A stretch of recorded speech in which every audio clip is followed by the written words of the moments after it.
नमस्कार, आप देख रहे हैं जीटीवी न्यूज भारत। मैं हूं आपके साथ उजाला। आइए शुरुआत करते हैं आज की कुछ खास खबरों के साथ। स्पेशल टास्क फोर्स ने मध्य प्रदेश माध्यमिक शिक्षा मंडल की फर्जी और कूटरचित डीएड मार्कशीट का उपयोग कर शासकीय शिक्षक की नौकरी पाने वाले गिरोह का पर्दाफाश किया।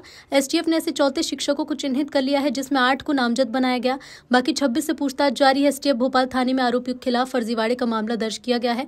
इसके अलावा फर्जी मार्कशीट तैयार कर मार्कशीट को बेचने वाले गिरोह के दर्जन भर सदस्य एसटीएफ के रडार पर हैं।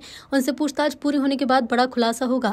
एसटीएफ का आशंका है कि शिक्षा विभाग के भी कुछ लोग गिरोह में शामिल हो सकते हैं।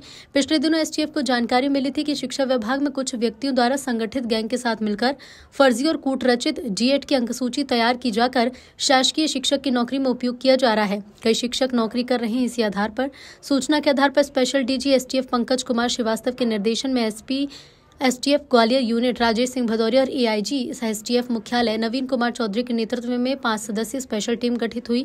स्पेशल टीम ने मामले की जांच कर संबंधित शिक्षा विभाग कार्यालय से रिपोर्ट मांगी। खुलासा हुआ कि जिन डीएड अंकसूची के आधार पर शिक्षकों ने नौकरी प्राप्त की, वो कभी अधिकृत तौर पर जारी ही नहीं की गई, सब नकली है। एसटीएफ ने मामले के गोपनीय सत्यापन के बाद फिलहाल 8 ऐसे फर्जी शिक्षक के खिलाफ मामला दर्ज कर लिया है। इन शिक्षकों में गंधर्व सिंह रावत, साहब सिंह कुशवाहा, ब्रजेश रोरिया, महेंद्र सिंह रावत, लोकेंद्र सिंह रूबी कुशवाहा, रविंद्र सिंह राणा और अर्जुन सिंह चौहान शामिल हैं। एसटीएफ के पास एक महीने पहले एक इन्फॉर्मेशन आई थी, जिसका कॉन्फिडेंशियल वेरिफिकेशन पूर्ण रूप से गोपनीय तरीके से एक सत्यापन किया और इसमें थे 34 शिक्षकों के बारे में जानकारी आई कि इनके द्वारा फर्जी डीएड की जो फर्जी अंकसूची का उपयोग करके शासकीय नौकरी प्राप्त की गई है। और साथ में ये भी इनपुट था कि इसमें एक संगठित गैंग इन्वॉल्व है, जो इनको इस तरीके की मार्कशीट बना के दे रहा है।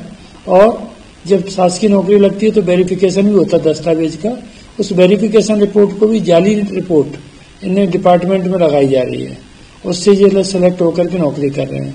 इस तरीके का एक संगठित अपराध की सूचना पर एसटीएफ ने 34 जो शिक्षक हैं उनके विरुद्ध पूरा डेटा इकट्ठा किया।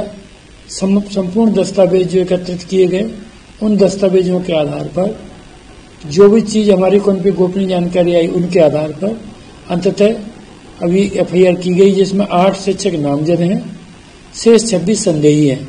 कुल 34 के विरुद्ध एफआईआर है। और दोनों माध्यमिक शिक्षा मंडल से संपूर्ण जानकारी ये मिल चुकी कि इनके द्वारा जो डीएड की अंकसूची लगाई गई है वो माध्यमिक शिक्षा मंडल से जारी ही नहीं की गई है, यानी कि वो जाली है, एक तरह से फर्जी है वो अंकसूची। और दूसरी तरफ से गोपनीय वेरिफिकेशन में ये भी तथ्य आया कि इनके द्वारा जब वेरिफिकेशन कराया गया नौकरी के समय, उसकी भी जाली रिपोर्ट सबमिट कराई है। तो विभागीय अधिकारी, कर्मचारी जो भी इन्वॉल्व है, उनकी भी इसमें संलिप्तता लग रही आशंका है। जैसे साक्ष्य आएंगे वैसी कार्रवाई की जाएगी। अभी तक 34 लोगों के विरुद्ध एफआईआर की गई, जिसमें 8 नामजद आरोपी हैं और 26 संदेही। इसमें ये भी देखा जा रहा है कि जो जैसा आपने बताया कि पूरी तरह से फर्जी, तो क्या शिक्षा विभाग के भी कुछ अधिकारियों की निलंबन की इसमें आशंका है? पूर्ण आशंका है। शिक्षा विभाग के जो भर्ती कमेटी के लोग होंगे, शुरू में प्रारंभ में भर्ती जो होती थी पंचायत ग्रामीण विकास करता था, जहां से भी जो भी इन्वॉल्व होगा उन पर कार्रवाई की जाए।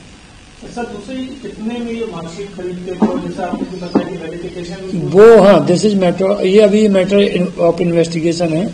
आगे चीजें तहकीकात में आएंगी। जब इनको आगे पुलिस हिरासत में लेगी, आगे पूछताछ करेगी, तब तथ्य आएंगे। अभी तो गोपनीय सत्यापन के आधार पर एफआईआर की गई। सर, कहाँ पर ये शिक्षक नौकरी पर ये इंदौर, शिवपुरी, मुरैना, ग्वालियर आदि प्रदेश के विभिन्न जिलों में कार्यरत है।